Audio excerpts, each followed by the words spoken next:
자, 오늘 또 주 안에서 이렇게 만나 뵙게 돼서 하나님 앞에 감사를 드립니다. 자, 이제 요셉 강의 이제 6강까지 했고요. 이제 오늘은 제 7강, 요셉, 이집트 감옥에 갇힌 요셉에 대한 이야기를 나누도록 하겠습니다. 자, 우리 성경 가지고 계시죠? 성경 가지고 계시고, 우리 이제 시편 105편 17절에서 19절 한번 보도록 하겠습니다. 시편 105편 17절에 19절에 놀랍게도 요셉의 스토리가 잠깐 들어가 있어요. 요셉의 스토리가 이게 왜 들어있을까 상당히 좀 의아해하겠지만 어 아마 이 다윗이 이걸 기록하면서 자신의 어떤 믿음의 조상 아브라함, 야곱, 이삭과 더불어서 그 다음에 요셉까지 이렇게 기록을 해놨습니다. 기록을 해놓고 심지어 그 이스라엘 백성들이 이스라엘 백성들이 그 가나안 땅에서 어디까지 가냐면 즉 족속들이 애굽으로 내려가는 기사가 있고요. 심지어요 나중에 하나님께서 열장 애굽의 이집트에 열장까지 했던 것까지 기록이 되어 있어요. 그래서 시편 105편은 아주 그 연대기적으로 중요한 말씀을 담고 있습니다. 자, 우리 17절 한번 보겠습니다. 자, 그가 한 사람을 앞서 보내셨으며 요셉이 종으로 팔렸도다. 근데 17절 이전에요. 16절에 보면 그가 또 그 땅에 기근이 들게 하사 그들이 의지하고 있는 양식을 다 끊으셨도다 그랬어요. 그러니까 이스라엘 백성들이요. 백성들이라기보다 이스라엘 이제 야곱의 집안 식구들이 먹을 양식이 떨어졌어요. 그러니까 가나안에 엄청난 기근이 온 거예요. 근데 이것도 하나님이 기근이 들게 하셨다고 그랬어요. 들게 하셨다 해서 먹을 양식을 다 끊었다고 이렇게 해놨어요. 먹을 양식도. 그런데 하나님께서 미리 요셉을 준비하셨다는 거예요. 앞서 보내셨대요. 그래서 요셉이 종으로 팔렸는데, 무려 종으로 팔렸는데 거의 20여 년이 다 흘러서, 요셉이 애굽의 이집트에 국무총리가 되는 사건이 벌어지죠. 자, 그런데 그 전에, 하나님께서는 요셉을 감옥에 보내셔요. 자, 한번 보시죠. 18절. 그의 발은 착고를 차고 그의 몸은 쇠사슬에 매였으니. 자, 19절. 곧 여호와의 말씀이 응할 때까지라 그의 말씀이 그를 단련하였도다 이렇게 있습니다. 그의 발에 착고를 찼대요. 이게 뭐냐? 쇠사슬. 예, 그 다음에 쇠사슬에 매였다. 그 당시에 어떤 죄수들은요. 발에다가 발찌가 아니라 발을 쇠로 저걸 하고 또 몸도 쇠사슬로 매였다고 할 정도로 요셉은 아주 혹독한 감옥 생활을 하게 됐다는 겁니다. 혹독한 감옥 생활을 하게 된 거예요. 자, 그런데 자, 19절 볼까요? 곧 여호와의 말씀이 응할 때까지라 그랬어요. 그의 말씀이 그를 단련하였도다. 자, 여호와의 말씀. 자, 드바르 엘로힘이에요. 드바르 엘로힘. 드바르 아도나이. 드바르 알도나이. 그러니까 그분의 말씀이 그를 또한 응답받았다고 했고 단련하였도다라고 해요. 단련하였도다. 말씀이 그 사람을 요셉을 단련하였도다라고 말씀하고 있어요. 근데 이제 시편 타르굼에 보면 표현이 좀 재밌어요. 철이 그의 영혼에 들어갔다 이렇게 표현했어요. 철이 그의 영혼에 들어갔다. 오, 여러분들, 하나님께서는 어떻게 이렇게 단련하셨냐고 여러분 생각해 볼까요? 쇠를 단련할 때 쓰는 거는요. 철광석을요 망치로 두들기는 거예요.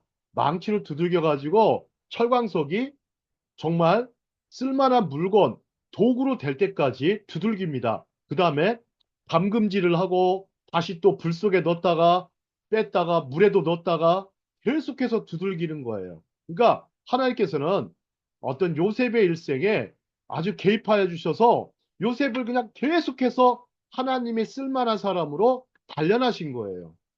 단련하신 거예요. 자, 우리 옛날에 보면 맹자의 글에 보면 맹자가 이런 말을 써요. 하늘이 사람을 쓰려면, 사람을 쓰려면 처음에는 어마어마한 연단을 준다는 거예요.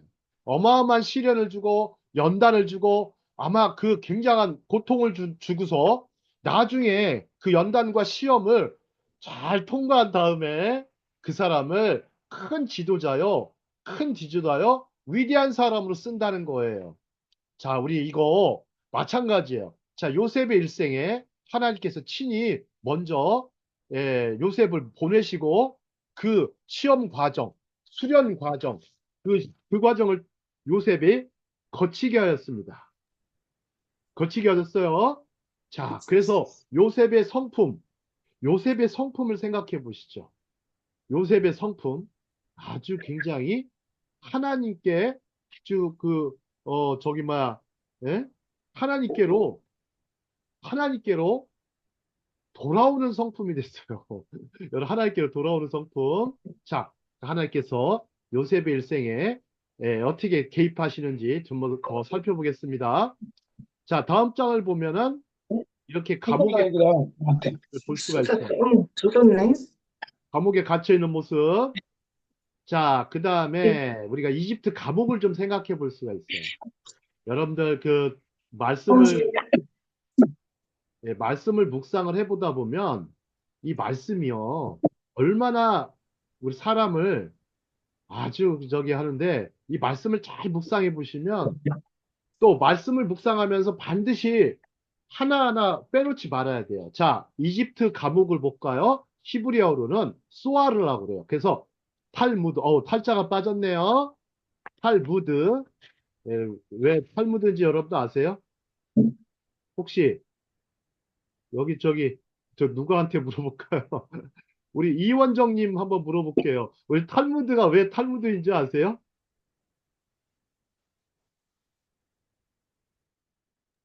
잘 모릅니다. 네, 무드를 탈피하라고 해서 탈무드입니다. 무드를 탈피하라. 제가 저 예전에 학교 다닐 때 신촌사거리에 예? 음악 밴드가 있었어요. 밴드가 있었는데 그 신촌에 있는 대학들이 여러 대학 있잖아요. 아니 근데 그 밴드 왜? 이름이 탈무드가 있었어요. 밴드 이름이 탈무드예요. 아니, 너무 신기해가지고, 왜 이름이 탈무드냐? 아니, 이스라엘 백성들의 그 경전인데, 왜 이름이 탈무드냐 그랬더니, 무라고 하는 것은 무드를 탈피하라. 하나, 무드를 탈피하라 그래서 탈무드였다고 합니다. 지금은 580년, 아마 없어졌겠죠? 거의 17년이라고 해요. 네. 자, 탈무드에서는 성경으로 둘러싸인 감옥을 지칭해요. 아마 굉장히 그 왕의 죄수들이 갇혀 있었고요. 그것은 아주 보디발의 공식 거주지의 일부였어요. 그러니까 보디발이 있는 곳에서요. 있는 곳에 무덤이 있었어. 무덤이 아니라 감방이 있었던 거예요. 자, 그는 왕의 경호대장이었죠. 그러나 우리는 보디발이 지휘권자였지만 그곳을 지키는 사람이 있었다는 걸 알게 돼요. 자, 유대인 주석가들은 보디발이 그 고발을 진심으로 믿지 않았다고 생각하며, 즉, 보디발의 부인이 뭐라 했죠? 아니, 강제로 자신을 겁탈하려 했다. 근데 그 고발을 믿지 않았을 거예요. 아마 그 요셉의 그 신실함을, 이 보디발은 기억했습니다. 그렇지 않았다면 그는 확실히 요셉을 죽였을 거예요. 그러나 시편 105편 18절에서 그가 처음에 받은 처우는 매우 가혹했다라는 거예요. 착고에 묶였죠. 쇠사슬에 묶였죠. 그러나 창세기 40장 4절에서 보디발이 요셉에게 수석 술 맡은 자와 빵 굽는 자의 책임을 맡겼다고 말했기 때문에 그는 곧 자신의 무죄를 확신했을 것이다. 라는 거예요. 여러분 잘 생각해 보세요. 잘 생각해 보세요. 자, 보디발은요, 요셉을 통해서 그 굉장히 은혜를 입은 사람이에요. 그러니까 그 집이 굉장히 형통함을 입었어요. 형통함을 입었는데 그 요셉을 굉장히 믿었고 그 요셉의 삶 가운데 보디발의 한 역할도 굉장히 중요한 역할이에요.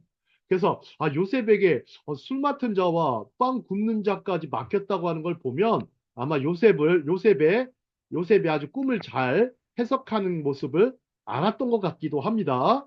자, 다음 장 볼게요. 자, 이제 꿈이 산산조각 나다. 꿈이 산산조각 납니다. 자, 또 다른 이제 구덩이에 던져진 요셉. 자, 이제 요셉은요, 이제 두 번째 구덩이에 빠집니다. 자, 그가 처음 도단에 있는 형제들에 의해서 던져진 지 11년이 지났어요. 그는 지금 이집트의 또 다른 구덩이에 던져졌습니다. 근데 이집트 그 구덩이에,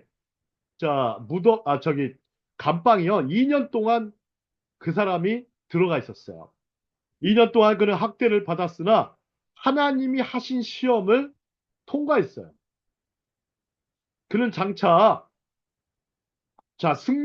그는, 인생의 가장 낮은 그곳에서 그는 최고의 길을 선택했습니다. 여러분들 생각해 볼게요. 인생에요, 가장 낮은 그곳에서 그는 최고의 길을 선택했습니다. 그는 바닥에 앉아 있었어도 하늘과 하나님을 바라보았어요. 자, 이 모습 생각하면 누가 생각납니까? 자, 혹시 또 다른 분, 이 모습 생각해 보면, 자, 누가복음 15장에 보면, 에, 집 나간 탕자가 있었죠. 둘째 아들. 둘째 아들이요, 나중에는 허랑방탕하게 뭐 허비하고 다 썼다가 완전히 거지꼴이 됐어요. 거지꼴이 됐지만, 그는 바닥에 앉아 있을 때 도리어 하늘과 아버지 하나님을 바라봤습니다.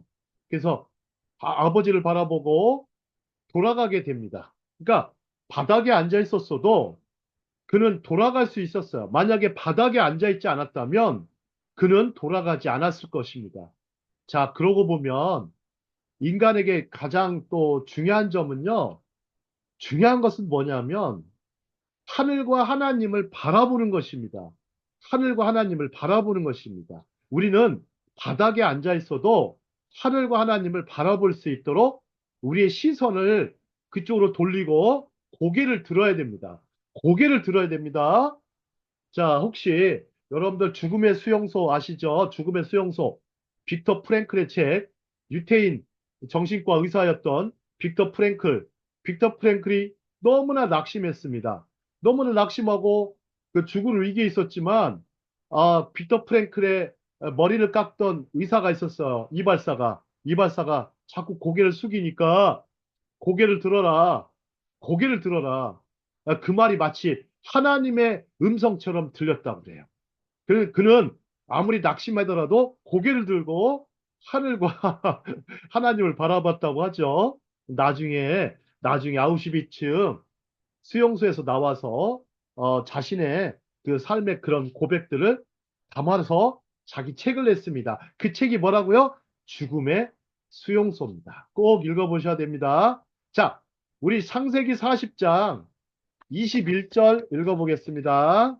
자, 누가 한번 읽어주셔야 되는데. 자, 창세기 40장 21절 보면 여호와께서 요셉과 함께 하시고 그에게 인자를 더하사 전옥에게 은혜를 받게 하심에, 자, 이제 하나님께서 함께 하셨어요. 임마누엘 하셨어요. 그에게 인자를 더하셨어요. 그래서 은혜를 받게 하셨어요. 전옥에게 은혜를 받게 하셔서, 자, 한번 보시죠. 다음 장 보겠습니다. 다음 장 보면, 예, 자, 여기 그림이 하나 있습니다. 정말 너무 많이 갔네요. 자, 여기 여호와께서 함께 하신다. 제가 생각을 해봤어요. 여러분들 여호와께서 함께 하신다. 참 이게 말이 쉬운 것 같은데 굉장히 어렵습니다. 자, 쉬운 것 같은데요. 우리 잠깐 예레미야 42장 11절 한번 가보도록 하겠습니다. 예레미야입니다. 예레미야 42장 11절 한번 보겠습니다. 11절. 자, 이게 이제 이 사건 예레미야 이 말씀이요. 우리가 굉장히 하나님께서 함께 하신다라는 것을 명확하게 보여주는 대목이에요. 예레미야 42장. 자, 한번 제가 읽겠습니다. 11절 보면 자, 여호와의 말씀이니라 너희는 너희가 두려워하는 바벨론의 왕을 겁내지 말라. 내가 너희와 함께 있어 너희를 구원하며 그의 손에서 너희를 건지리니 두려워하지 말라. 두려워하지 말라. 그 다음에 12절도 보겠습니다. 그러나 만일 너희가 너희 하나님 여호와의 말씀을 복종하지 아니하고 11절이요. 12절 내가 너희를 불쌍히 여기리니 그도 너희를 불쌍히 여겨 너희를 너희 본향으로 돌려보내리라 하셨느니라 그랬어요. 그 당시에요. 이스라엘 백성들은 이제 바벨론의 침공을 앞두고 있었어요. 그때 당시 왕이 누구냐면 느부갓네살이에요.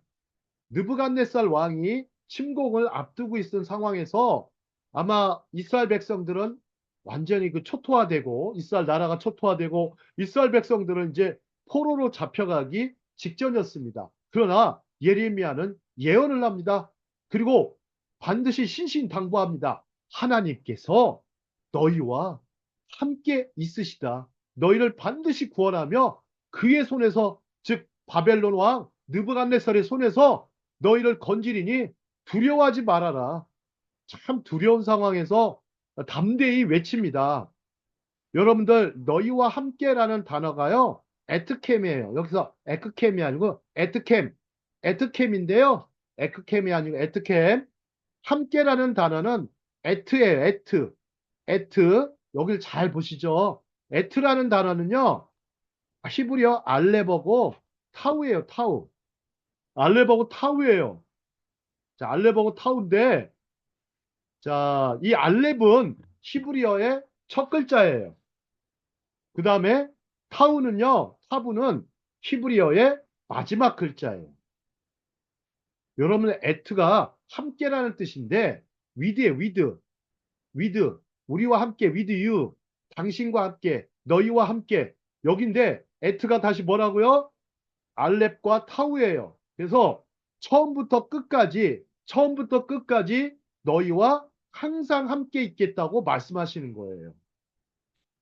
자, 하나님이 너희와 함께 있겠다.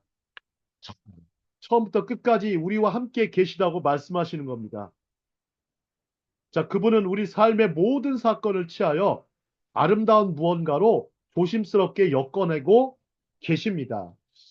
저는 가끔 스테인드 글라스를 봅니다. 스테인드 글라스 그 깨어진 유리지만 그것을 아름답게 채색을 하고 모으면요. 아름다운 작품으로 거듭납니다. 자, 근데 제가 제일 좋아하는 화가는 빈센트 반 고흐죠. 빈센트 반 고흐. 자, 빈센트 반 고흐는 정신분열까지 일어날 정도로 심지어 자신의 길을 자를 정도로 아주 고통했던 사람들이었어요. 그래서 자신의 모든 고통과 괴로움을 취하여 색으로 바꾸고 그것을 절묘하게 아름다운 무언가로 만들어낸 것처럼 하나님께서 우리의 모든 고통, 괴로움, 상심을 취하실 것이다. 원수가 우리를 파괴하는 데 사용하려고 했던 것을 하나님께서는 그저 그것을 매우 아름다운 무언가로 엮어내실 것이다. 참, 빈센트 반 고흐. 자, 고흐는 원래 목사가 되려고 그랬습니다. 목사가 되려고 했고, 전도사 생활을 오래 했어요. 그러다가 어린 시절 꿈이 화가였습니다. 그래서 전도사와 설교가로서 살았는데 이 화가의 꿈을 이루기 위해서 그 가난한 와중에 그림을 그리기 시작하였습니다. 저기 이원정 선생님 저기 뭐야 여기 조금 여기 여기 글씨를 그러니까 이렇게 저 선이 그려지는데 좀 지워주실래요? 네. 네, 지우기 들어가셔서 지우시면 됩니다. 네, 고맙습니다. 자, 그래서 그 보시면 이 작품을 여러분들 혹시 아세요? 혹시 이 작품 아시는 분? 자, 우리 누구한테 물어봐야 돼? 이게 다들 음소거 해놓으셔가지고. 자, 우리 저기 윤빛나 시스터 지금 있습니까? 아, 이거 저기 뭐야. 아니면 저기한테 물어봐야 되겠다. 우리 강령애 쌤 계십니까? 네. 자들, 자, 음소거 해놓으셔가지고. 자, 빈센트 반 고흐의 이 작품은요, 뭐냐면, 꽃피는 아몬드 나무예요. 꽃피는 아몬드 나무인데, 이 작품이 왜 유명하냐면, 이 작품은 이제 동생 태호라는 동생이 있었어요. 태호란 동생이 아들을 낳았습니다. 아들의 이름을, 형의 이름을 따서 빈센트라고 져요. 빈센트. 그리고 형은 이 태호의 아들 빈센트를 위한 선물을 줍니다. 선물을 보내서 아주 꽃피는 아몬드 나무라는 훌륭한 작품을 병원에서 보냅니다. 근데 놀랍게도 빈센트 반 고흐는요, 평생 그림을 한 점밖에 팔지를 못했어요. 그림을 안 사요. 이 좋은 그림들을. 근데 나중에 이 빈센트 반 고흐의 작품을 이 아들 빈센트가, 즉 태호의 아들 빈센트가 700점을 모아요. 700점을 모아가지고 나중에 갤러리를 만들어요. 박물관을 만들고 지금의 암스테르담에 가보면 빈센트 반 고흐 박물관이 있어요. 미술관이 있어요. 미술관. 그래서 세계의 사람들이 이곳을 찾아옵니다.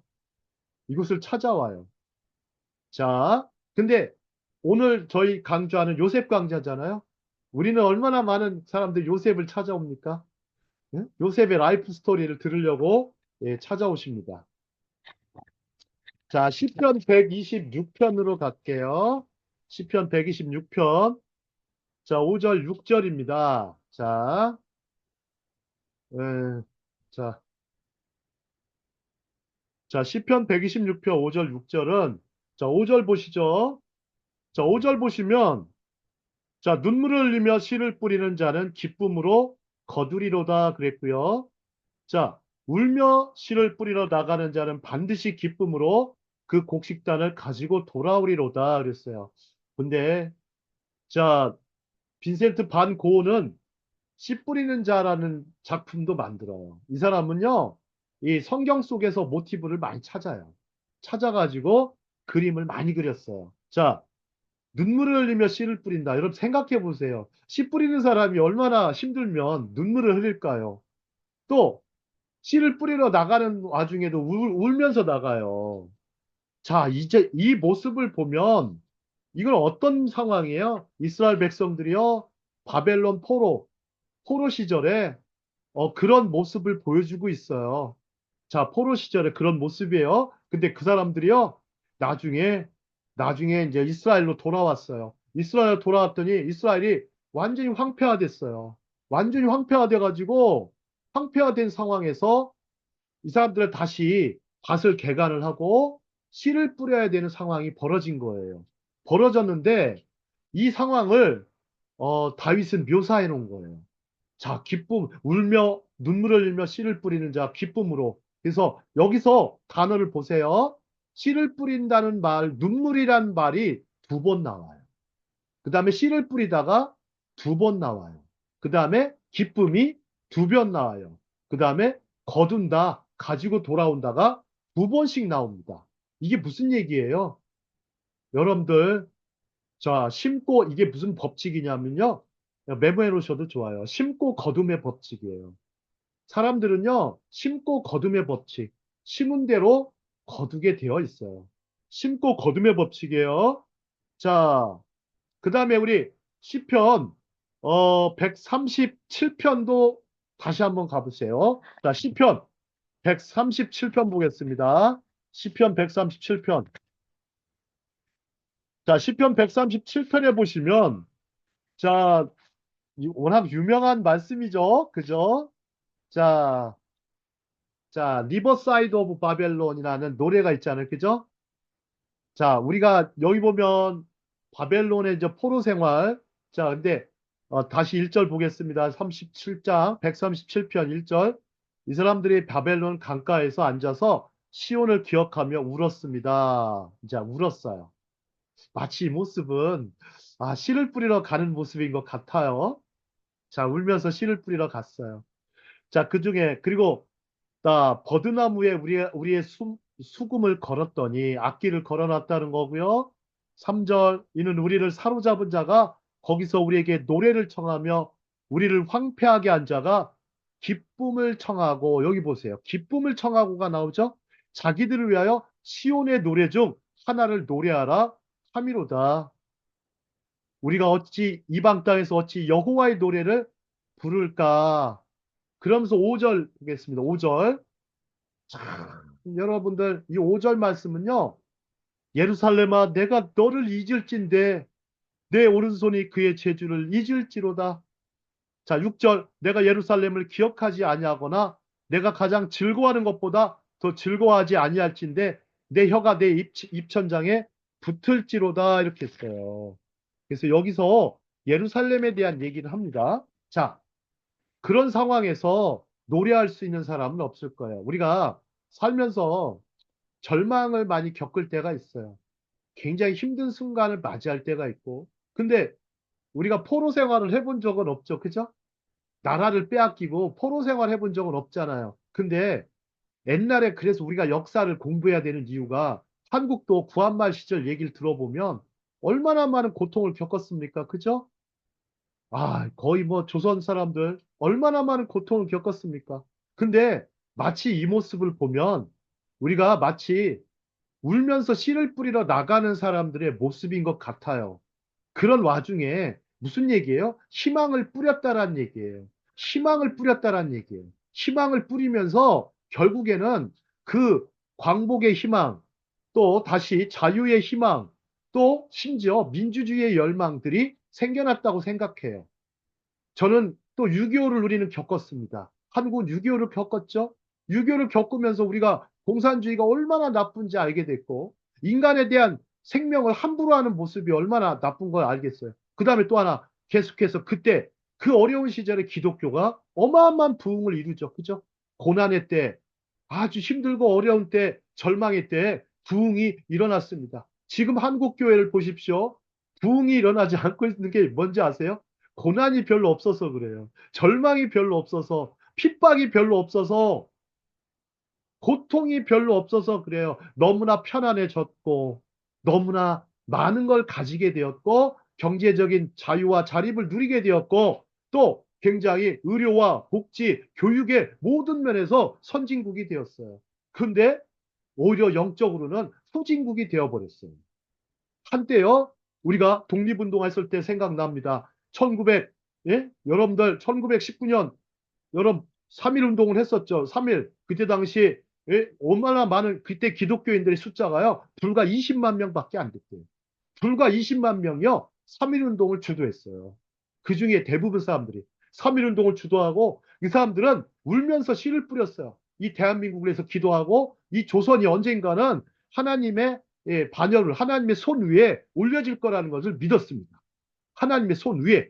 그 다음에 평양 대붕이 일어났죠. 평양 대붕이 일어났을 때도요. 그때 그 대붕에 받았던 말씀이 뭐냐면요. 한국이 중국을 지도하리라 고 했어요. 한국이 중국을 지도한다고 그랬어요. 왜요? 우리가 무슨 나라가 된다는 거예요? 영적 강대국이 된다는 거예요. 그리고 또 무엇보다 아주 중국을 지도할 정도면 중국보다 위대한 나라가 될 거라는 거예요. 근데 보세요. 중국이요. 단 한 번도 우리나라를 삼켜본 적이 없어요.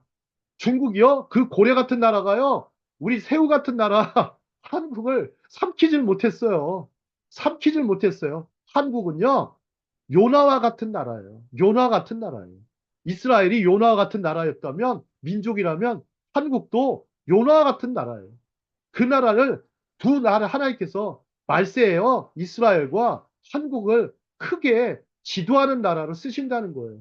기도하는 나라라고 쓰신다는 거예요. 우리는 이런 이 역사 속에서 한국 교회의 역사 속 혹은 이스라엘의 그 성경 속에 혹은 성경의 이후에 이스라엘의 역사를 깊이 공부를 해야 돼요. 그래야 우리가 이 역사를 통해서 오늘날 각성을 하고 각성을 하고 아주 그 하나님의 영광이 하나님의 놀라운 부흥들이 일어날 거라고 생각합니다. 자, 빈센트 반 고흐 얘기. 자, 마지막 끝절 너무 좋죠. 불후의 명작은요, 불우한 시절에 나와요. 불후의 명작은 불우한 시절에 나옵니다. 자, 자, 우리 넘어가겠습니다. 자, 하나님은 거기에 계신다. 자, 이제 공부할 때는 제가 그랬죠. 예, 맨 앞자리에 앉아가지고 또 뭐예요? 정말 열심히 하는 것도 중요하지만 제대로 하는 게 중요해요. 제대로 하는 게 중요합니다. 자, 하나님은 거기에 계신다. 자, 생각해 보시죠. 하나님은 어떠신 분이에요? 영이시니 그랬어요. 영, 성령으로 계신 분이에요. 영으로, 거룩한 영으로 계신 분이에요. 그래서 그 거룩한 영으로 계시기 때문에 무소부재하세요. 어디든 가실 수 있어요. 자, 감옥 아니건 왕궁 아니건 하나님은 거기에 계신다. 가나안이든 이집트이든 하나님은 함께 하신다. 감옥의 쇠창살은 하나님의 임재를 막을 수 없다. 모든 시험은 하나님이 함께 존재하시고 섭리에 따라 돌보신다는 것을 우리가 믿느냐에 대한 시험이다. 여러분들, 하나님이 함께 계시다. 이거 솔직히 말씀드릴게요. 별로 누리고 사는 사람들 별로 없어요. 하나님은 늘 함께 하시는데 우리는 하나님과 함께 하지 않을 때가 많아요. 정말이에요? 어? 근데 이 시험을, 이건 믿음에 대한 시험이거든요. 우리가 믿음에 대한 시험, 믿음이 있는가 없는가는요, 하나님이 우리와 함께 하신다라는 그 증거가 있어야 돼요. 그 임재가 있어야 된단 말이에요. 근데 그래서 주기도문으로 예수님이 말씀하셨죠. 우리를 시험에 들게 하지 마옵시고 다만 악에서 구하옵소서. 다만 악에서 구하옵소서. 자, 제가 생각을 해봤어요. 무엇이 죄일까? 무엇이 죄가 될까? 하나님 앞에 큰 죄가 될까? 아니, 보통 죄악을 생각하면 도덕적인 관념을 가지고 자꾸 생각해요. 법적인 모습을 자꾸 생각한단 말이에요. 근데 하나님이 보실 때 그런 것은 좀 범죄지만 하나님 보실 때요, 큰 죄가 뭘까 고민했어요. 저는 요셉의 스토리를 보면서 우리에게서 하나님의 임재를 막는 것은 죄악이에요. 하나님의 임재를 막을 수는 없어요, 우리가. 근데 거부할 수 있어요. 우리는 얼마든지 자유의지가 있기 때문에. 그러나 잘 보세요. 그 죄악을 뚫고 하나님은 당신의 뜻을 이룰 사람과 함께 하신다. 함께 하신다. 그래서 우리가 예수님께서 뭐라고 말씀하셨습니까? 성령을 근심케 하지 마라. 성령을 근심케 하는 줄. 이거는요, 사함받지를 못해요. 여러분들 대부분 죄사함 받았다고 확신하시나요? 예, 확신하신다면 제가 오늘 말한 거 이거를 놓치지 마셔야 돼요. 하나님의 임재를 거부하거나 막는 것이 죄악 중에 죄악입니다. 그거는 교만하기 때문일 수도 있고요. 마음이, 심령이 부요해져서 그래요. 너무나 부요해지고, 그 다음에 하나님 없이도 살 것 같은 착각을 갖고 살기 때문에, 하나님 없이도 살 것 같은 그 착각입니다. 절대 착각이에요. 우리는 늘 하나님을 필요로 합니다. 근데요, 잘 생각해 보세요. 정말 하나님이 우리를 필요로 하세요. 하나님 우리를 필요로 하신다. 자, 그래서 하나님 앞에 우리가 여러 가지 힘든 상황, 어려운 상황은 단련이고 시험이라고 생각하고 우리의 믿음에 대한 시험과 단련을 잘 통과하시기 바랍니다. 자, 우리 시편 139편 7절 10절로 가죠. 우리 또 야엘 연구원 오셨는데, 자, 읽어주실까요? 내가 내가 주의 신을 떠나 어디로 가며 주의 앞에서 어디로 피하리이까? 내가 하늘에 올라갈지라도 거기 계시며 음부에 내 자리를 펼지라도 거기 계시나이다. 내가 새벽 날개를 치며 바다 끝에 가서 거할지라도 곧 거기서도 주의 손이 나를 인도하시며 주의 오른손이 나를 붙드시리이다. 근데 참 좋아하는 말씀이 진짜 좋아하는 말씀. 우리 시편 139편에는 137편에 그 다음에 138편으로 넘어가면서 139편으로 넘어가요. 우리 시편을 연구가 이래서 중요한 게, 바벨론 강가에서 그 울던 사람들이 결국 하나님이 함께 하신다라는 것을 계속해서 우리는 경험하게 돼요. 경험하게 되면서 그래서 되게 감사하는 기도를 드려요. 자, 139편은요. 이것은 우리가 보면 하나님의 그 시선, 하나님의 생각, 하나님의 시선과 하나님의 생각을 우리가 가져야 된다는 것을 보여줍니다. 자, 참 놀라운 말씀이죠. 자, 여기서 하늘에 올라가더라도 거기 계시며 음부에 내 자리를 펼지라도 거기 계시나이다. 여러분들 여기 음부가 과연 뭘까요? 음부가 지옥일까요? 아니면 다른 걸까요? 네. 자, 여기서의 음부가요. 뭔지 아세요? 그러면서 이런 말입니다. 나는 남자를 알지 못하니 어찌하여 이 일이 자, 여기 혹시 이 음부가 어딘지 아시는 분? 음부에 어떻게 자리를 펴니까 못 펴요, 우리는. 여기 음부가요. 이집트를 가리켜요. 이집트를 가리켜요. 이집트를 가리킵니다. 이게 원래 그 시편에 다른 시편의 어떤 주석을 보면 파라오가 통치하는 곳이 음부였다고 생각했어요, 옛날에. 그죠? 여러분 잘 보세요. 영적으로 보면, 영적으로 한번 생각해 볼게요. 출애굽 사건 생각해 보시죠. 그곳을 탈출하려면 그곳이 마치 어떤 곳이에요? 음부 같은 곳이에요. 그죠? 아, 그렇지 않습니까? 음부 같은 곳을 탈출하고 벗어나는데 누구의 힘으로 가능해요? 인간의 힘으로는 자력으로는 안 된단 말이에요.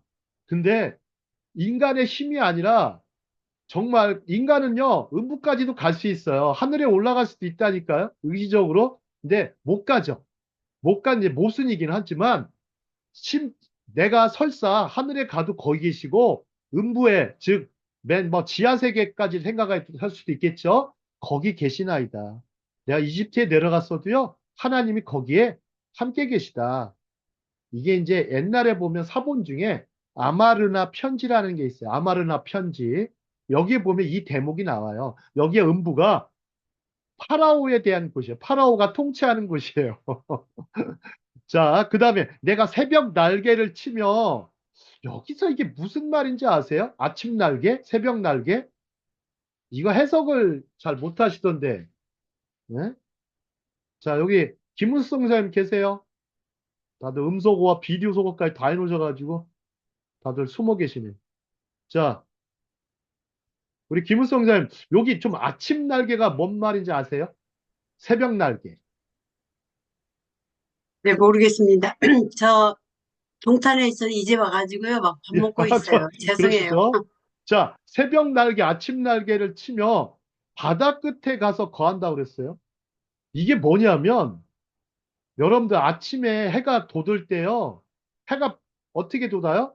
마치요. 창이나 화살처럼요.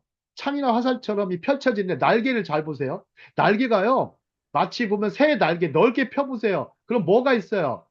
날개에 보면 날개 쭉지가 있죠. 그죠? 날개 쭉지가 있고 거기에 보면 뼈가 있어요. 뼈들이 마치 삐쭉삐쭉하게 나온 모습이에요. 마치 해가 아침 해가 돋을 때요. 화살이나 이 창같이 삐쭉삐쭉 나온 모습을 새벽 날개라고.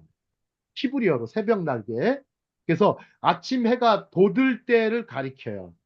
아침 해가 돋을 때, 새벽 날개를 치며 자, 바다 끝에 가서 거할지라도 이게 무슨 얘기냐면 옛날에 바다 끝은요, 지중해예요. 지중해의 끝이 옛날에는요, 지중해 끝에 가면 다 떨어진다고 생각했어요. 예? 떨어진다 생각했어요. 근데 이 햇빛이요, 어디까지 미치냐면 지중해 끝에까지 가는 거예요. 새벽 날개가. 그 모습을 보여주는 거예요. 아주 멋있는 표현이죠. 참, 이런 거 참 멋있습니다. 이 빗줄기를 가리키는 거, 의식을 해요. 이해가 잘 안 되면 빗줄기. 또 거기서도 주의 손이 나를 인도하시며 주의 오른손이 나를 붙드시리로다. 인도한다는 뜻이요, 돌본다는 뜻이에요. 여러분들, 하나님이 케어하신다. 하나님이 케어하신다. 예? 여러분들, 하나님께서는 사람들을 붙여주시죠. 여러분, 장애를 입고 굉장히 고통 중에 있는 사람들한테 나라에서도요, 나라에서도 케어할 수 있는 사람을 붙여주죠. 마찬가지예요. 우리가 신음하며 고통할 때도 하나님께서요, 하나님의 신을 붙여주세요. 하나님의 신을 붙여주셔가지고 붙드시며 돌봐주신다는 거예요. 지나고만 하면 그렇더라고요. 우리가요, 우리 인생이 참 그런 것 같아요. 한 달 벌어 한 달 사는 인생 같아요. 잘 보면. 그죠? 옛날에는 하루살이라고 그랬어. 우리 인생이요. 심지어. 하루 벌어 하루 산다. 근데 생각해보면 하루 벌어 하루 살던 시절이 옛날에 있었어요. 60, 70년대까지. 지금은 한 달 벌어 한 달 산대요. 우리가 아무리 발전해도요, 한 달 벌어 한 달밖에 못 산다니까? 우리가 만약에 몇 달을 있잖아요. 몇 달을 쉰다 생각해 보세요. 우리 버틸 수 있어요? 우리가 직장을 잘리고요. 할 일이 없어져 봐요. 없어져 보고 그런 가운데 좀 쉰다고 생각해 보세요. 우리 인생을, 그런데 예수님께서는 수고하고 무거운 짐진 자라고 그랬어요. 근데 다 내게로 와서 쉬어라 그랬잖아요. 그죠? 아니, 수고하고 무거운 짐진 자들이 쉰다고 그러면 돈은 언제 봅니까? 그렇지 않아요. 하나님께서는 우리가 너무 돈 버는 일에 열중하지 말라고 그러시는 거예요. 지나치게 돈 버는 일에 열중하지 마라. 예? 뭘 생각하라고요? 하나님께 시선을 두고 하나님께 생각해라. 제가 어떤 불신자하고 대화를 하는데, 정말 이 사람은 열심히 살아요. 열심히 살고 정말 하루도 쉬어본 적이 없대요. 하루 쉬어본 적이 없대요. 근데 그래가지고 돈을 얼마를 모았냐면 많이는 못 모았던 것 같아요. 근데 뭐 아파트 한 채 그냥 간신히 샀고, 차 두 대 굴리고 그냥 직장 생활 괜찮게 했는데 어느 날 대형 사고가 났어요. 한꺼번에 날아가는데 돈이요 20년간 모은 돈이요 단 20분 만에 없어지더래요. 20년간 모은 돈이요 20분 만에 없어지더래요. 그때 내가 뭐라고 그랬을까요? 아, 정말 하나님을 믿고 사는 게, 저 속으로 그랬어요. 하나님을 믿고 사는 게 얼마나 다행이냐. 나 자신도 이런 걸 겪을 수 있거든요. 누구나 장애인도 될 수 있어요. 누구나요? 진짜요? 우리도 예비 장애인이에요? 진짜입니다. 지금 우리 병원에 계시는 우리 김용옥 선교사님, 몽골 선교사로 사시다가 지금 병원에 계시니까 어떠세요? 사역도 못하고. 그런데 이렇게, 예, 들으시잖아요. 이 들으시는 게, 자, 그러면 이때 뭐가 필요합니까? 다른 거 다 없어져도 하나님의 말씀을 듣는다는 말이에요. 뭘 들어요? 퇴원하셨어요? 예, 퇴원하셨나요? 예. 예, 희망의 메시지를 듣는다는 말이에요. 우리가 주의 권능의 오른팔, 오른손이 나를 붙드신다는 거, 붙드시는 거. 우리가 어떤 상황 속에서 하나님 우리를 함께 하시고 우리를 붙여주시는 거. 자, 요나서 1장 3절에서 그 대목이 나옵니다. 자, 다음 장. 그래서 히브리서 13장 5, 6절을 내가 한번 펼쳐보니까, 자, 돈을 사랑하지 말라. 족한 줄로 알라. 자족하는 삶이죠. 그가 친히 말씀하시기를, 내가 과연 너희를 버리지 아니하고 과연 너희를 떠나지 아니하리라 하셨느니라. 그러므로 우리가 담대히 가로되 주는 나를 돕는 자시니 내가 무서워 아니하겠노라. 사람이 내게 어찌하리요. 자, 요셉의 일생을 한번 보세요. 요셉의 일생을 보면, 자, 형들이 다 팔아먹었고 요셉을 팔았죠. 그것도 참 인신매매를 했어요. 돈을 주고 팔았어요. 자, 그 다음에 이 깜빵에 가게 됐죠. 억울한 누명을 쓰고 갔지만 그는 잘 보세요. 사람을 두려워하지 않았어요. 하나님을 무서워했어요. 하나님을 경외했어요. 그러면 우리가 필요한 게 뭐다? 하나님을 두려워하는 그 마음이 인간을 두려워하는 마음보다 강해야 돼요. 하나님을 경외하는 마음이요. 신앙이 인간과 세상에 주는 두려움을 이겨야만 돼요. 이게 제대로 된 두려움이에요. 이게 바른 두려움이라고요. 이 바른 두려움을 가지고 있는 사람이 위대한 사람이 될 수 있어요. 위대한 사람이 될 수 있어요. 제가 요즘 기도하는 게 그거예요. 하나님, 정말 하늘과 하나님을 경외하는 사람, 지도자들을 많이 세워주시도록 사람을 무시하고 사람한테 함부로 하고 백성한테 망령되이 행하고 그런 지도자들을 없애달라고 기도하고 있어요. 자, 요셉은요, 모범 행정가이며 모범 죄수였어요. 왕궁을 떠나 구덩이에 다시 빠졌어도 요셉은 하나님과 함께 있는 것을 즐겼어요. 아, 이게 참 좋은 것 같아요. 이 말씀. 하나님과 함께 있는 것을 즐겼다. 그는 절대 긍정의 아이콘이었어요. 감옥에 있어도 왕궁에 사는 것 같은 사람이었다. 여러분들 그래야 돼요. 자, 하나님은 모든 것을 바꾸신다. God changes everything. God changes all things. 여러분들 모든 것을 바꾸신다. 자, 다음. 요셉의 장점이 있어요. 요셉의 장점. 우리가 이것 좀 배워야 됩니다. 놀라운 인간 관계력이 있어요. 참, 이 사회생활, 조직생활 하면요. 제일 어려운 게 이거예요. 인간관계력. 아, 참 쉽지 않습니다.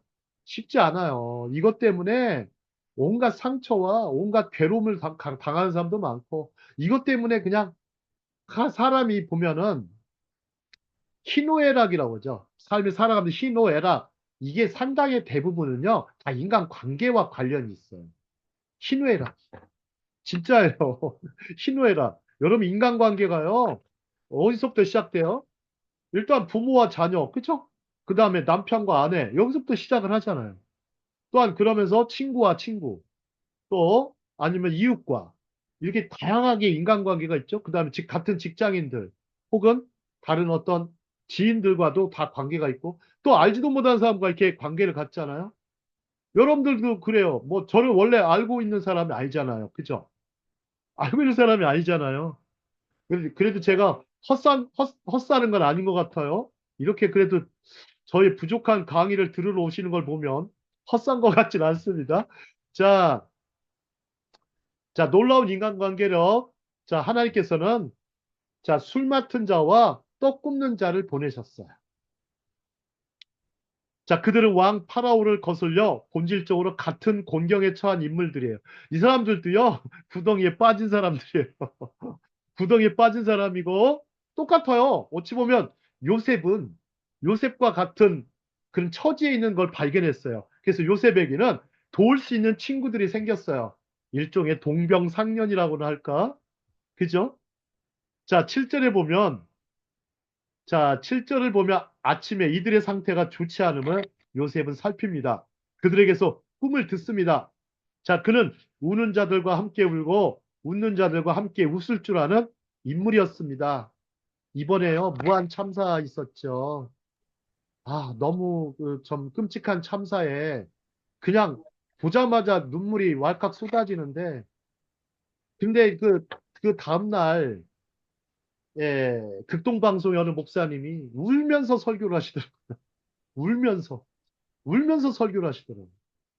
아니, 방송에 저렇게 울면서 설교하시는데, 이게 순간 또 그러면서 이 말씀을 했어요. 우는 자들과 함께 울어야 한다. 우리는 울어야 되는 존재다. 울어야 산다. 웃는 자들 함께 웃을 줄 아는 인물이다. 여러분 보세요. 희노애락 느껴지잖아요. 그죠? 기쁨과 노여움, 그죠? 사랑과, 어? 그런 절망, 낙심 같이 이렇게 껴 있는데요. 자, 우리가 시험을 들을 때 하나님께서는 더 곤경에 빠진 사람들을 우리에게 보내신다. 자, 우울증이 빨리 낫는 방법은요, 더 우울한 사람을 만나면 돼요. 정말입니다. 가서 봉사하면 됩니다. 예. 어떤 친구가 한 몇 년 후배인데 우울증에 걸렸어요. 저에게 상담을 요청하더라고요. 제가 옛날에도 상담을 잘했던 것 같아요. 굉장히 저는 현실적인 상담을 해요. 우울증은 약이 없어요. 뭐 신약과 구약이 있다고 하지만 그걸 잘 처방해서 줘야지. 말씀 읽으라고 하면 됩니까? 안 되죠. 그죠? 그거 저희가 나쁜 상담이에요. 좋은 상담이 아니에요. 그냥 말씀 읽어, 기도드려, 예배해. 이거는요, 어찌 보면 되게 잘못된 상담이에요. 진정한 상담은요, 들어주고 울어야 돼요. 같이 울고. 아, 그래. 나도 우울증이 있었어. 이렇게 얘기해 줘야 되겠죠? 그래야 공감이 되잖아요. 아, 그래야 듣죠. 그리고서 딱 얘기해 주면 되죠. 너보다 더 우울한 사람을 찾아라. 너보다 더 공경에 더 힘든 사람을 찾아라. 그리하면 찾아봐라. 그리고 와서 나한테 와라. 근데 실제 봉사를 갔어요. 역전에서 7일을 봉사했대. 7일. 7일을 봉사하고 왔는데 그러면서 막 자기보다 너무 어려운 사람이 너무 많더라는 거예요. 무료 급식도 해보고 이렇게 하면서 그 자신은 먹을 양식이 있고 또 부모님 건강하시고 또 아직 또 대학교도 나왔고 왜 그러는데 우울증에 빠져가지고 그래서 우울증을 과감히 버렸다고 합니다. 순식간에 사라졌대요. 여러분요 말 그대로 증세라는 거는요 사라지는 거예요. 약 하나 잘 처방하면 그거 가지고서 뭐 바로 나을 수도 있지만 좀 시간이 걸리면 나을 수 있잖아요. 그죠? 우리 감기 같은 것도 봐요. 감기야 뭐 안 먹어도 7일, 뭐 걸려도 7일. 그죠? 7일 정도면 웬만한 분들이 낫거든요. 똑같은 거예요. 우리 영혼의 감기와 같아서요. 우리 영혼의 감기 같아서 여러분들 시간이 걸리더라도 절망하고 낙심에 빠질 수도 있어요. 당연한 겁니다. 저도 그랬는데. 자, 그래서 우리가 그들을 격려할 때요. 오히려 우리가 감사하게 위안을 얻어요. 살 힘을 얻는다고.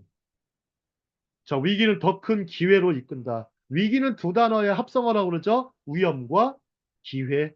위험과 기회. 이거를 미국 대통령인 케네디가 그렇게 많이 썼대요. 중국말에 위기라는 단어가 있다. 위기, 위험과 기회. 위험은 리스크죠, 리스크. 기회, 크라이시스라고 하죠. 크라이시스와 리스크, 또 데인저죠. 기회는 뭡니까? 찬스, 오퍼튜너티. 그렇죠? 그래서 위기에는 반드시 기회가 있다. 자, 그렇습니다. 자, 놀라운 인간관계력. 우리 이렇게 공감해 주는 것. 21세기뿐만 아니라 여러분들 보세요. 요셉은요, 이미 공감을 할 줄 아는 사람이었어요. 공감을 해줄 수 있는 사람. 음. 이런 사람 만나기 어렵죠. 그죠? 근데 이런 사람 만나려면 이런 고통이나 어려운 상황에 빠져봤기 때문에 아는 거예요. 예, 자, 그럼 다음 장 보겠습니다. 자, 꿈의 격차. 여러분들 꿈에도 격차가 있대요. 여러분들 그 삼성이요. 우리나라 1위 기업이죠. 그죠? 예, 저도 삼성맨 출신입니다. 예, 뭐 삼성맨 출신이 강의하는데도 잘 안 들으시는데 이 또 크리스찬들이 원래 또 잘 안 들어요. 근데 크리스찬 분들이 잘 안 듣는 분들이에요. 맨날 듣는 게 너무 많으니까 그런 거예요. 듣는 게 너무 많아. 좋은 게 너무 많다는 거예요. 근데요, 예, 다른 건 몰라도 제 강의는 좀, 그래, 들어볼 만한 게 있으니까 여러분들이 오셨겠죠. 자, 꿈의 격차. 삼성은요, 초격차라는 단어를 썼어요. 초격차. 격차를 벌려도요, 초월해야 된다. 추월차선. 예, 부의 추월차선이란 책도 나와요. 부의 추월차선. 제가 나중에 이제 경제 강의 할 겁니다. 예, 초격차. 근데 그게 있지만, 자, 요셉에게는 꿈의 격차가 있었어요. 최고의 정신분석가.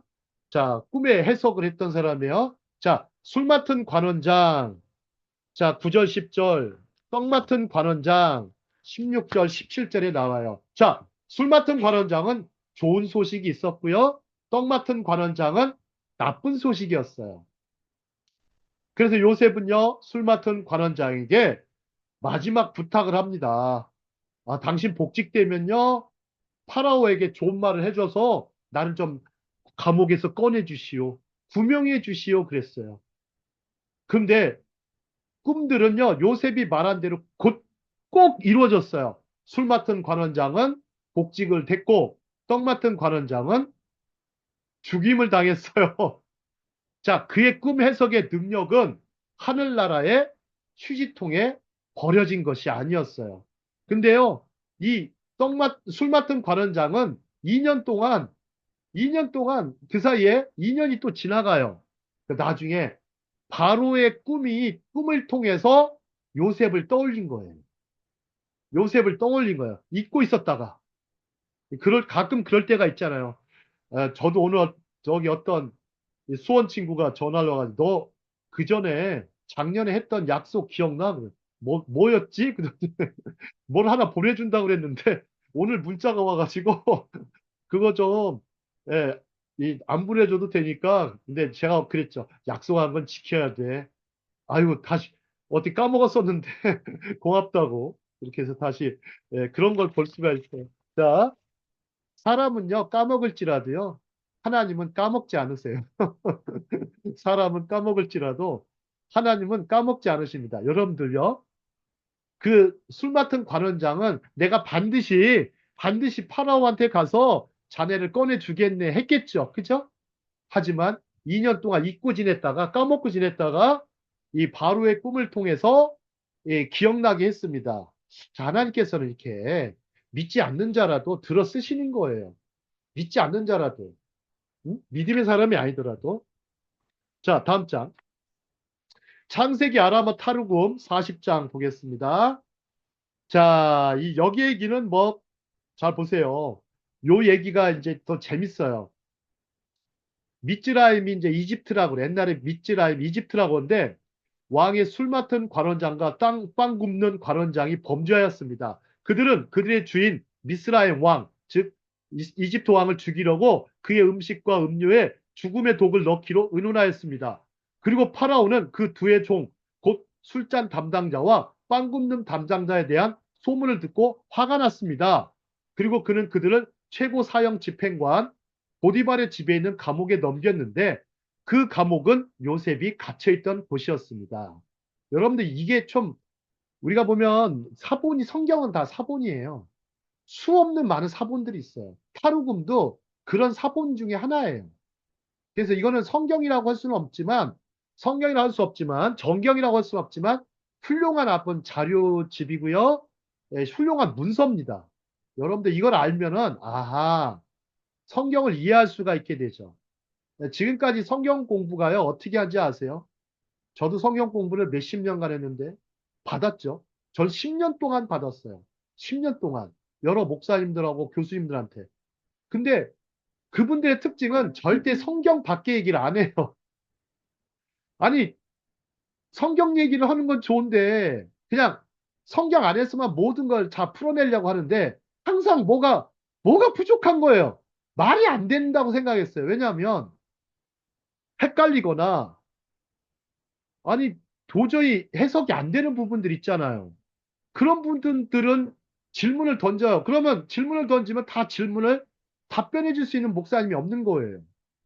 저는 질문을 참 많이 했어요. 근데 아무도 답변을 제대로 못 해줘요. 왜요? 뭐만 봤으니까. 아니, 성경만 내립다가 보고, 혹은 이렇게 신학서만 더 보니까 엄선된 거겠지만, 나머지 것들은 읽지를 않으시니까 모르는 거죠. 그죠?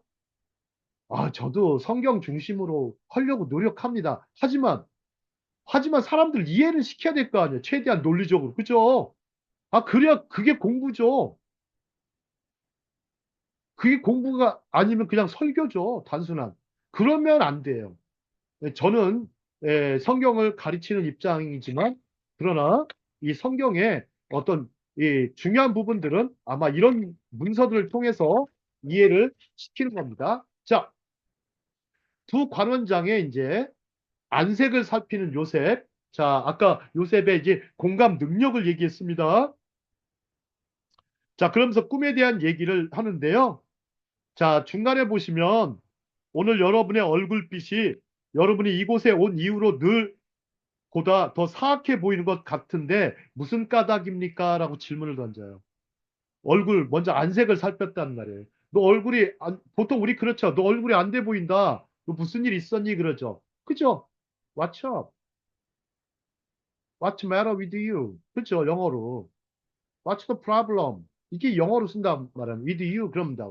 자, 우리는 꿈을 꾸었는데 그것을 해석해 줄 사람이 없다. 자, 그러니까 요셉이 뭐라 그래? 꿈의 해석은 주님에게서 온 것이 아닙니까?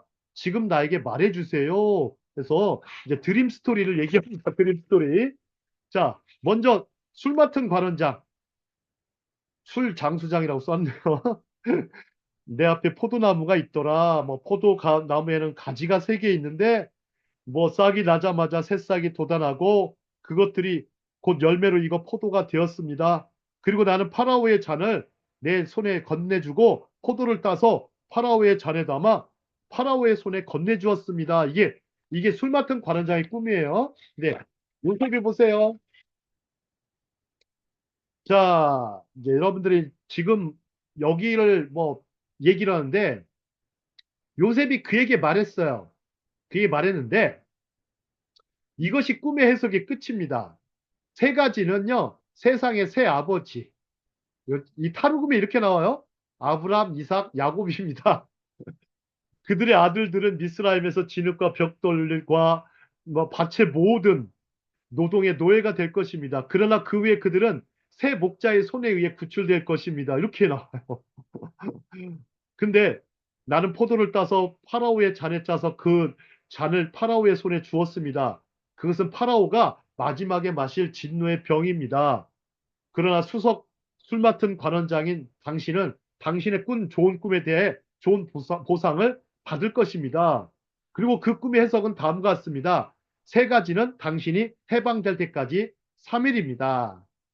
3일이 지나면 사흘이 지나 당신의 기억이 바로 앞에 떠오르고 그는 당신의 머리를 존귀하게 들어올리고 당신의 직분을 회복시킬 것이며 당신은 예전에 그에게 부어주던 관습에 따라 바로의 잔을 그의 손에 넘겨줄 것입니다. 그랬어요. 이 타르굼의 해석이 좀 아주 재밌어요. 타르굼의 해석이 굉장히 재밌어요. 자, 그 다음에 이제 술 맡은 관원장에게 부탁을 하죠. 그죠? 부탁을 합니다. 자, 이제 앞에서 읽었기 때문에 자, 4번째 줄 볼까요? 자, 4번째 줄. 사실 나는 히브리 땅에서 부정직하게 끌려온 것이요. 여기서도 아무런 악한 일을 하지 않았기 때문에 감옥에 갇힌 적이 없습니다. 여기 히브리 땅이라는 단어를 써요. 히브리 땅. 자, 가나안 땅이죠. 근데 가나안 땅이라고 안 하잖아요. 히브리인의 땅이라는 표현을 써요. 이게 놀라운 말씀이에요. 별거 아닌 것 같아도. 이스라엘 가나안은 결국 히브리인들한테 약속의 땅이라는 개념을 쓰는 거예요. 약속의 땅이다. 나 약속의 땅에서 왔다. 그러면서 자신의 무죄를 주장하죠. 자, 자신의 자유의 몸이 되기를 바란 요셉의 모습. 아직 하나님의 진정한 뜻은 이루어지지 않았습니다. 더 큰 일을 기대하라는 것입니다. 하나님의 생각은 사람의 생각과 완전히 다릅니다. 여러분들 빅픽처를 그리시기 바랍니다. 하나님 빅픽처. 큰 그림을 그려야 돼요. 산을 그려야 됩니다. 여러분들 자꾸만 살면서 나무나 예, 뭐 바위, 꽃만 이렇게 그리는데요. 예, 빅픽처를 그리시고 예, 정말 산을 그리면요. 우리가 산과 같은 사람이 돼요. 정말입니다.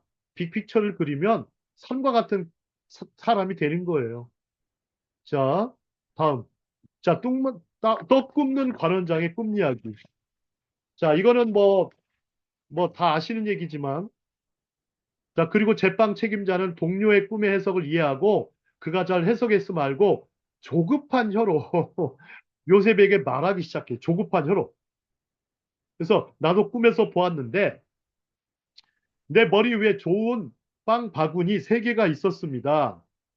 그리고 위 바구니에는 파라오를 위해 제과업자가 만든 맛있는 고기가 가득했고 새들이 내 머리 위에 있는 바구니에서 그것들을 먹었습니다. 라고 얘기를 해요. 자, 다음 장. 요셉의 꿈의 해석. 자, 우리 김영수 연구원 읽어주실까요? 요셉이. 네. 요셉이 대답하여 이르되 이것이 그 해석입니다. 세 바구니는 이스라엘 족속이 노예로 삼을 세 가지 노예 제도를 뜻합니다. 그러나 빵 굽는 자의 우두머리인 당신의 꿈으로 말미암아 악한 상을 받을 것입니다. 요셉이 그의 눈에 합당하게 여겨지는 대로 그것을 설명하고 그에게 이르되 이것이 당신에 대한 나의 해석입니다. 세 바구니는 당신의 죽을 때까지 사흘을 뜻합니다. 사흘이 지나면 파라오가 칼을 휘두르며 당신의 머리를 당신의 몸에서 떼어내고 당신을 교수대에 매달 것이며 새들이 당신의 살을 찢어 발길 것입니다. 자, 여기서 이것도 타르굼의 일부인데요. 세 바구니가 이스라엘 족속이 노예로 삼을 세 가지 노예 제도가 있다라는 거예요. 참 특이한 해석이죠. 그런데 이제 중간에 이제 성경에 나온 얘기가 사흘 얘기해주고 파라오가 칼을 휘두르며 당신의 머리를 당신의 몸에서 떼어난다는 거예요. 와, 세상에. 교수형에 처한다는 거죠. 자, 두 사람의 꿈의 결과 볼까요? 결과. 결과는 뭐 이미 다 우리가 아는 내용이에요. 아는 내용이기 때문에. 자, 수석 술 맡은 관원장은요, 요셉을 기억하지 않고 그를 잊었습니다. 주님께서 그를 풀어줄 마지막 때가 올 때까지 말입니다. 이렇게 표현해놨습니다. 우리 현대어 성경입니다. 자, 다음 장. 자, 히브리인으로 소개하는 요셉. 정체성 분명. 우리 정체성, 이게 되게 중요하잖아요. 정체성. 이 정체성을 우습게 보는 사람들이 있는데, 예, 우습게 보는 사람이 있어요. 한국 사람들은 이제 한국인의 정체성을, 많이 상실한 것도 있어요. 정말이에요. 많이 상실했어요. 그냥 먹고 사는 문제에 너무 치우쳐서 살다 보니까 어떤 이 정체성이라는 건 어떤 겁니까? 이 먹고 사는 문제에 치우쳐서 살아가는 사람들은 본인의 정체성에 대해서 분명히 인식을 잘 못할 때가 많아요. 나중에 보면 나이가 조금 더 들어보면은 예, 사람들이 허무해지죠. 그죠? 살아가는 게 허무해지고 예, 그럴 때가 있어요. 그러니까 한국이 좀 안타까운 게 예, 자살이 너무 많아요. 예, 그게 어찌 보면은 예, 자기 존중감이 너무 없고 자존감 이게 이제 정체성과 관련이 되는 부분이고요. 또 그런 가운데 이게 좀 적당한 어려움은 오히려 건강에 좋은데, 그러니까 좀 자신이 누군지에 대해서 제대로 알지 못하고, 또 우리를 하나님의 형상대로 지음받았다라는 거를 망각하고 살면요, 반드시 그럴 때가 와요. 정말이에요. 이 정체성이 어마어마하게 중요합니다. 이 교회에서도요, 이 정체성을 분명하게 심어나가야 돼요. 나는 하나님의 사람이다. 나는 하나님의 백성이다. 나는 하나님 자녀다. 뭐 그러므로 또 하나님이 우리와 함께 하신다. 이런 정체성 플러스 자부심. 정체성과 자부심을 많이 심어줘야 됩니다. 여러분들, 유태인들이요, 선민사상 누가 욕하는 사람들 많지만요, 유태인들의 선민의식은요, 유태인들의 고유의 정체성이에요. 유태인들은 어려서부터 이걸 딱 얘기를 해요. 어? 너희는 하나님의 백성이고, 하나님의 자녀가 아들이다, 딸이다, 딱 얘기합니다. 심지어 회당에 나가지 않아도 이 얘기를 꼭 해줘요. 우리는 뭐예요? 예?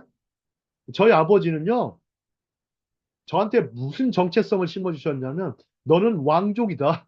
어려서부터 로열 패밀리다. 아니, 그래서 김해김 씨의 78대 손이다. 그래서 뭐, 김수로 왕의 아들인 이 손자, 저기 한참, 저거니까 자손이니까 자부심을 갖고 살아. 근데 사는 모습은 절대, 아버지, 우리가 무슨 왕궁에 있는 것도 아닌데, 그랬더니, 아니야. 중요한 거는 지금 우리의 겉모습이 아니라, 우리의 진정한 속모습이 왕족과 같아야 된다는 거야. 왕의 기상을 갖고 왕자처럼 살아라. 옛날에 하셨던 말씀이에요. 수시로. 그래가지고 저는요, 열등감이 별로 없어요. 열등감이 별로 없어요. 그리고 또 굉장히 쉽게 낙심하거나 절망하지 않아요. 그런 가 있더라고. 보니까. 나는 왕족이다. 근데 하나님을 믿고 예수님을 믿고 성령님을 믿으면서요, 삼위일체 하나님 믿으면서 제 안의 정체성이 내가 하나님의 형상대로 지음받았구나. 하나님은 나에게 하나님께서 나한테 어마어마한 은혜를 주셨구나. 그리고 처음부터 끝까지 나의 인생은 주님 안에 있는 것이구나. 라는 것을 자각을 하게 됐죠. 하면서 굉장히 힘들고 어려울 때일수록 하나님을 생각하는 그런 습관, 하나님 생각하는 거룩한 습관을 갖게 된 거죠. 자, 40장 15절 보면, 자, 히브리 땅에서 끌려온 자요 그랬어요. 자, 히브리란 말은요, 건너온 자란 뜻이에요. 건너온 자. 자, 히브리 명칭은요, 이스라엘 민족이 타 민족에게 자신들을 소개할 때 써요. 자, 요나서 1장에도 9절에도 있죠. 타 민족이 이스라엘 민족을 부를 때도 사용됩니다.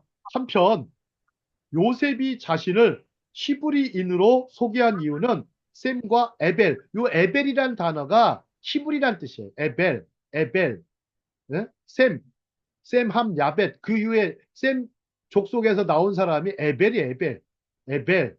이 에벨이 히브리인이란 뜻이에요. 창세기 10장 21절하고 11장 26절. 우리 창세기 11장 잠깐 볼까요? 창세기 11장 26절에 보시면 이 에벨이란 이름이 나와요. 자, 11장 26절. 에벨 다음에 누가 나오냐면 데라가 나와요. 데라는 70세에 아브람과 나홀과 하란을 낳았더라. 이렇게 나와요. 근데 이 에벨이 그러면 10장 21절로 가볼게요. 10장 21절 가보시면 셈은 에벨 온 자손의 조상이요. 그랬죠. 그죠? 야벳의 형이라 그에게도 자녀가 출생하였으니 그렇죠. 셈은요 여기서 야벳의 형이에요. 자, 그 다음에 에벨이 여기서 나와요. 그리고서 11장 어디로 가보냐면요 10절로 가볼게요. 11장 10절. 11장 10절에 가보면 셈의 족보는 이러하니라 나오고 14절로 가볼게요. 11장 14절. 셀라는 30세에 에벨을 낳았고 이 에벨의 후손이 누구예요? 26절에 가니까 아브라함, 나홀, 하란 이렇게 이어져요. 이 족보가.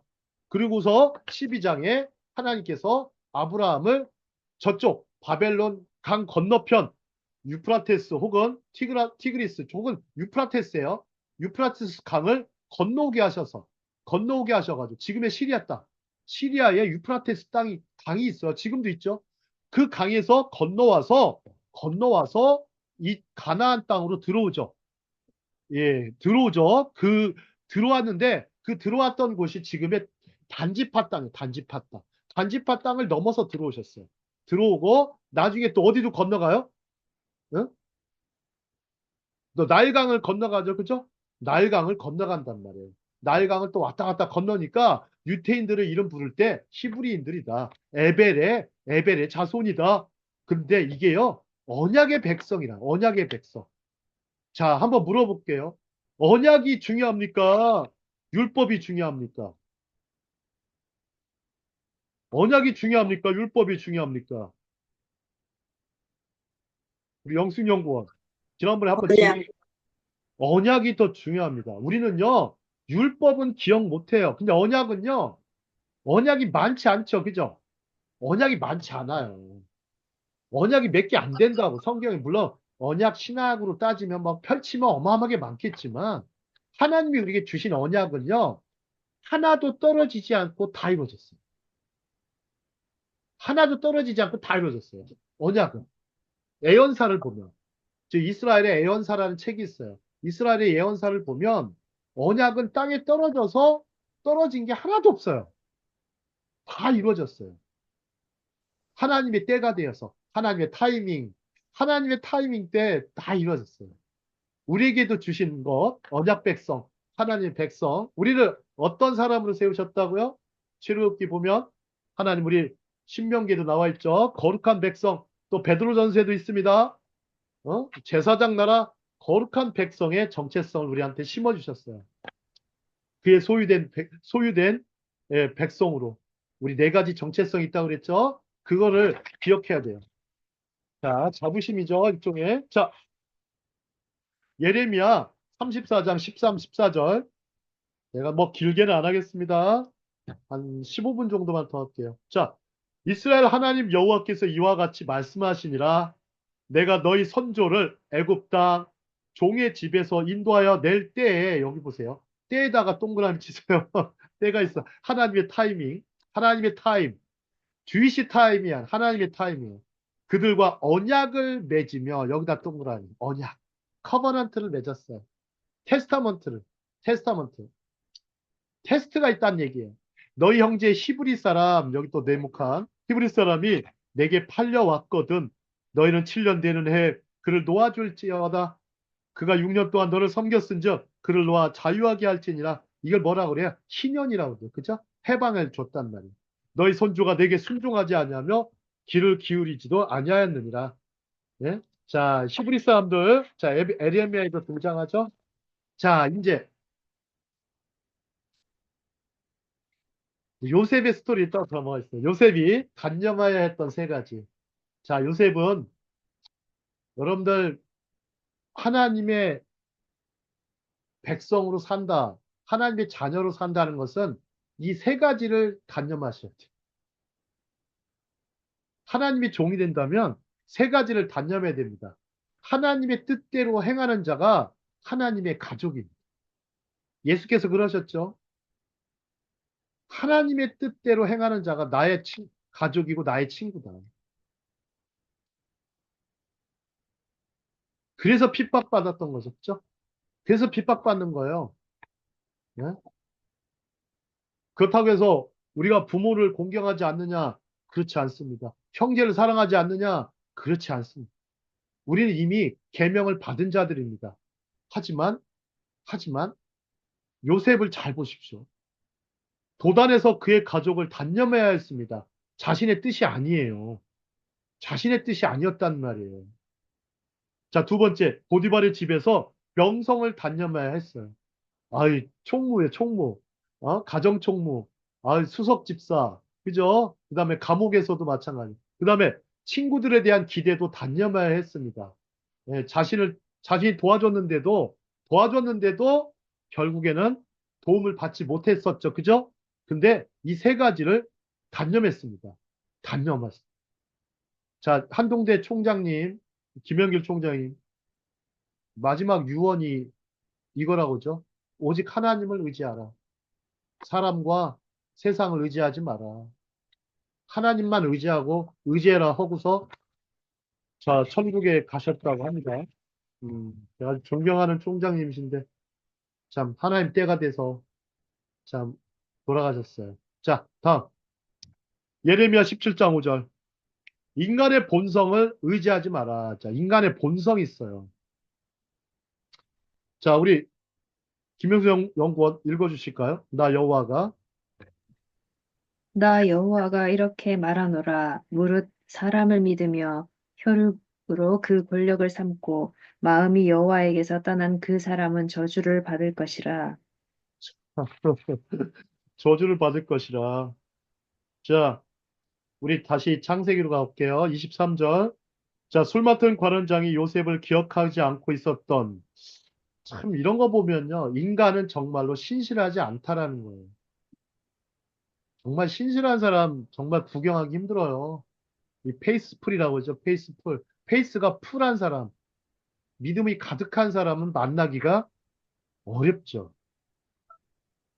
자, 그리스도는 우리의 요청에 신실하시다. 실 없는 분이 아니고 신실하신 분이세요. 실 없는 분이 아니고 신실한 분. 왜 우리는 여전히 하나님 앞에 나오지 않는가? 아직도 인간의 본성은 너무 의지하기 때문에 사람에게 왜 먼저 가는가? 믿음으로 인간적인 마음과 단절하라. 단절이 어려워. 손절이란 말 있잖아요. 이제 빠이빠이 한다는 얘기. 아시겠죠? 빠이빠이 할 수, 그럴 때 있잖아요. 더 이상 의지하지 않을 때. 그죠? 있어요. 있어요. 음. 참, 자녀들 키우면서 제일 감사할 때가 여러 가지가 있는데요. 그 첫애가, 첫애가 정말 엄마 아빠를 너무 의지를 많이 했어요, 얘는. 툭 하면 뭐 문제 있으면 계속 뭘 요구를 해요. 그러니까 저는 얘가 언제쯤 이렇게 쳐들까 이렇게 생각을 하죠. 자신이 좀 자립적이 되고, 그래야, 이 험한 세상을 살아가잖아요. 그러잖아요. 또, 근데 또 교회를 다니니까 그건 좋은데, 그거는 안심을 됐어요. 근데 또 어느 날, 근데 이 친구가 또 얘도 첫애가요? 우울증까지 왔어요. 그 정신과까지 다녔다고. 한 2년을 다녔어요. 지금도 약을 먹어요. 근데 뭐 거의 다 나섰다고 그러는데 계속 약을 준대. 근데 지금은 약을 끊은 것 같고. 딱 그러면서 이렇게 좀 자립적으로 자신이 이제 아르바이트도 하고 여러 가지 또, 예, 이제 또 대학교를 이제 마칠 때가 되니까 4학년이니까 또 그러면서 예, 세상에 나갈 준비를 하는 모습 보면서 아주 감사했어요. 아주 감사했어요. 어? 그리고 아빠, 엄마한테 이제는 손을 벌리지 않아요. 본인이 직접 최대한 하는 데까지 하고 나머지에 대해서 조금 예, 이렇게 구하는 모습이 있지만 그런 걸 보면서 참 인간적인 마음과 좀 예, 단절하려는 그런 냉철함을 봤어요. 이게 좀 냉철해져야 돼요, 정말. 냉정한 게 아니고 냉철해져야 돼요. 마음은 따뜻해야 돼요. 하지만 냉철해야 되지 냉정해서는 안 돼요. 냉정한 사람이 되면 안 되고 정말 하나님 앞에서 자립적으로 살아가는 사람이 그게 중요합니다. 신앙적으로도 자립을 할 수 있어야 돼요. 자립을 할 수 있어요. 난 그냥 왜죠? 제일 심각한 사람이 누구예요? 모태신앙이라고 맨날 뭐 자신이 뭐 모태신앙이 뭔 벼슬이고 자랑입니까? 모태신앙이 왜 모태신앙인 줄 알아요? 다 못해. 못해. 제대로 하는 게 없으니까 모태신앙이에요. 이게 왜 이렇게 못해? 예? 근데 진짜 모태신앙은 그게 아니에요. 정말 하나님 앞에서 자립적인 믿음의 사람으로 살고 요셉처럼 신실함으로 정말 하나님을 섬기는 사람이 돼야 됩니다. 그런, 그런 사람이 나중에 세상을 변화시키는 변화의 능력자가 되는 겁니다. 자, 우리 요셉의 정체성과 하나님께 대한 경외 볼게요. 자, 요셉의 하나님께 대한 지식 참 보면 많지가 않았어요. 그죠? 너무 어려서 17살, 17살의 나이로 팔려왔잖아요. 그저 하나님이 주신 꿈의 생산과 해석뿐이었다는 거예요. 자, 그런 가족, 가문, 이웃, 사회, 예언, 하나님의 종으로서의 모습을 기대할 수 있는 여지가 전혀 없어요. 이 요셉은 제대로 된 교육도 못 받았을 것이고, 그죠?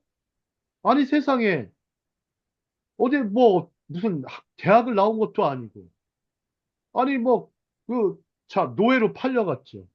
그는 그 스스로 종교적인 페르소나를 발견한 사람이 되었어요. 이게 누구냐면요. 아브라함 같은 사람이에요. 아브라함 같은 사람. 아브라함은요, 유일하신 하나님께 대한 신앙을 가졌어요.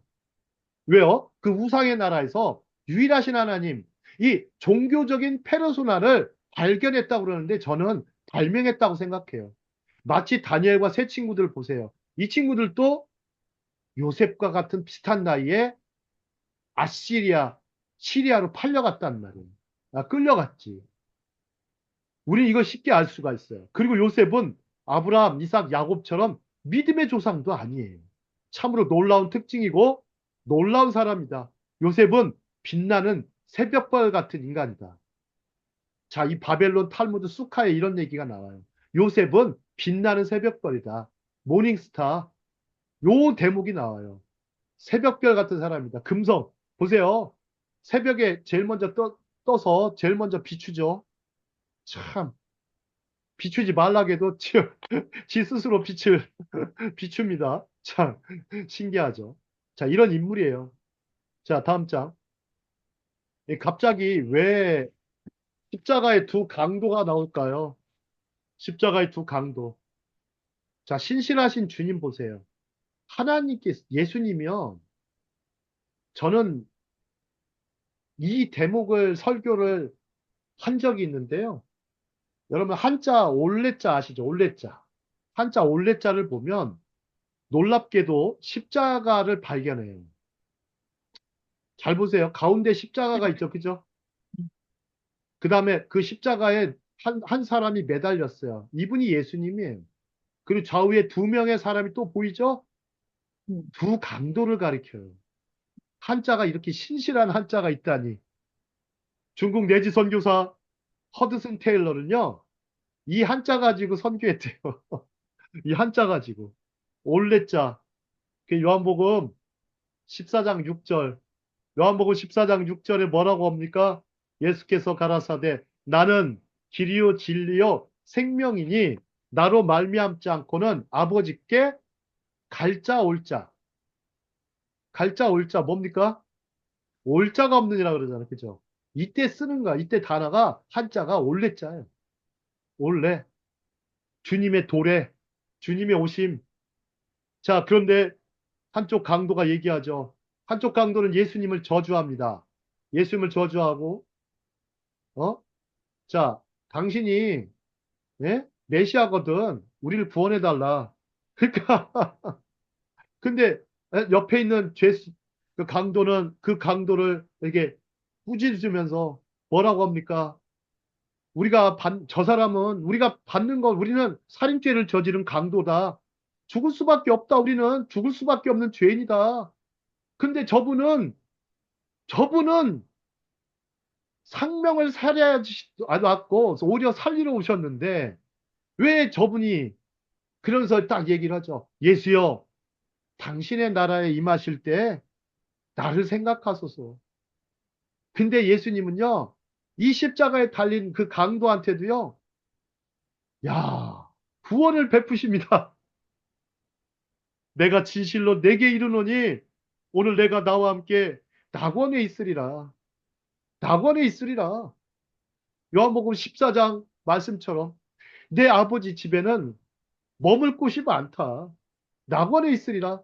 이 강도의 믿음을 받아주셨어요. 강도의 마지막 믿음이 마지막 죽기 직전에 이 강도의 이 믿음을 받아주시고 구원의 은혜를 베푸십니다. 그죠? 내가 오늘 나와 함께 낙원에 있으리라. 끝까지 신실하신 분. 여러분 죽기까지 신실하신 분이라는 거. 자, 그래서 제가 요즘에 다시 읽고 있는 게 죽음의 수용소입니다. 또 읽고 있어요. 참 눈물 나요. 읽을 때마다. 자, 여기에 한번 볼까요? 하나님의 때란 결코 늦는 법이 없다. 다만 우리가 조급할 뿐이다. 이 죽음의 수용소에 나오는 대목이에요. 이분은 예수님을 믿지는 않았지만 일단 하나님을 믿으며 끝까지 뭐 참았던 견뎌냈던 분이시긴 하지만 자, 요셉은 여기서 자신의 꿈이 이루어지는 것을 목격하지도 못했고 자신의 명예도 회복되지 않았습니다. 그러나 그의 꿈은 여전히 남아 있었습니다. 하나님이 이루실 날을 기대하였죠. 우리가 무엇인가를 하는 것으로부터 무엇인가 되는 것, 바로 하나님의 사람이 되기를 원하신다. 하나님이요, 우리가 그래야 하나님의 영광이 나타날 것이므로 하나님의 사람이 돼야 하나님의 영광이 나타나죠. 여러분 축복을 많이 받는 거 그거하고 영광하고 무슨 상관이 있습니까? 무슨 상관이 있어요? 물질적인 축복, 재정의 축복, 무슨 뭐 여러 가지 소유의 축복 이게 하나님의 영광하고 무슨 상관이 있겠습니까? 하나님은 뭐요? 왜요? 다 가지시고 있는 분인데 뭐가 필요해요? 제가요 대학교 1학년 시절 거듭나고 너무 감사한 거예요.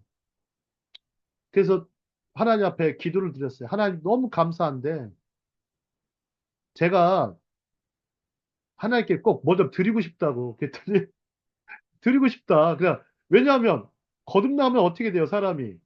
헌신하고 싶고 헌금 많이 하고 싶고 그죠? 자신의 인생을 송두리째 드리고 싶고 전도하고 싶고 찬양하고 싶고 이렇게 했는데 그 다음에 또 무엇보다 하나님이 정말 축복을 많이 받기를 바랬죠. 근데 하나님께서 말씀하시더라고요. 너는 나에게 죄를 다오. 너는 나에게 죄를 다오. 나는 너에게 은혜를 줄 터이니. 예? 너는 나에게 죄를 다오. 나는 너에게 은혜를 줄 터이니. 하나님은요, 그러신 분이라는 거예요. 그러신 분이라는 거예요. 인간이 받는 축복은요, 인간이 노력해서도 얻을 수 있어요. 그죠? 그렇지 않아요? 건강의 축복. 인간이 노력해도 얻을 수 있죠. 그렇습니다. 근데 우리가 이 구원의 은혜는 우리가 도저히 할 수 없는 거예요. 십자가의 강도에 임한 거는 철저히 은혜예요. 다른 게 끼어들 여지가 없단 말이에요. 예? 근데 요셉에게 임한 것은 바로 정말 하나님의 사람이 되었다는 거. 그래서 요셉을 하나님께서 크게 들어 쓰시고 장차는 출애굽을 이루는 주역이 되게 하시고 무엇보다도요. 12지파를 보존하고요. 12지파가 나중에 이스라엘 나라가 될 수 있도록 해주셨고 또 이 12지파가 나중에 흩어져서 이스라엘이라는 신생 국가가 20세기 중반에 생겨나게 됐죠. 자, 우리 고난당하는 욥의 탄식. 이걸 고난신학이라고 그래요. 고난신학. 욥의 고난, 욥의 고난, 여러분들 욥의 고난은 제가 많이 설명을 안 하겠습니다. 욥의 고난은 너무나 설명 안 하겠습니다.